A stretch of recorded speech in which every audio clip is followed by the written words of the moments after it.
ফিলিস্তিনের নাকবা বা মহাবিপর্যয় দিবসের ৭৭তম বার্ষিকীতে বৃহস্পতিবার গাজা জুড়ে হামলা চালিয়েছে ইসরায়েলি বাহিনী। নিহত হয়েছেন অন্তত ১৪৩ জন। নিহতদের বেশিরভাগই নারী ও শিশু।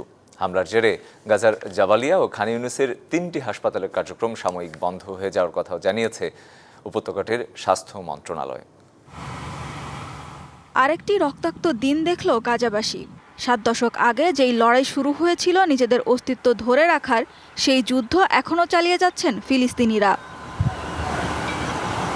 ফিলিস্তিনিদের মহাবিপর্যয়ের ৭৭তম বার্ষিকী নাকবা দিবসেও বেপরোয়া হামলা চালালো ইসরায়েলি বাহিনী। প্রত্যক্ষদর্শীরা বলছেন, ইসরায়েলি হামলায় গাজার জাবালিয়া শরণার্থী শিবিরের আত-তাওবা ক্লিনিকের ওপরতলায় রোগীরা ছিন্ন ভিন্ন হয়ে যান। সেখানে নিহত ১৩ জনের মধ্যে কয়েকটি শিশুও রয়েছে। এদিনের হামলায় ১৫ শতাধিক নিরীহ মানুষের প্রাণ দিতে হয়েছে আইডিএফের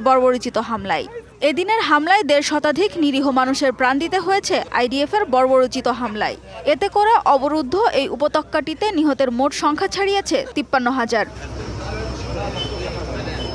একনল হ্যান্ড ওয়াশ ১০০% প্যারাবেন ফ্রি, তাই নিরাপদ হাতের জন্য আস্থা রাখুন একনলে।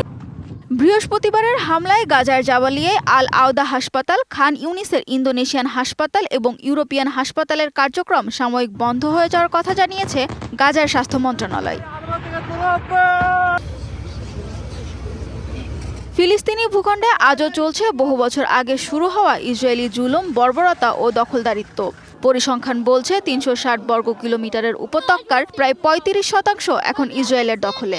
নিজ ভূমেই পরবাসী ফিলিস্তিনিরা, তাদের নাকবা শেষ হয়নি। সানজিদা ইসলাম তন্নি, ডিবিসি নিউজ ডেস্ক।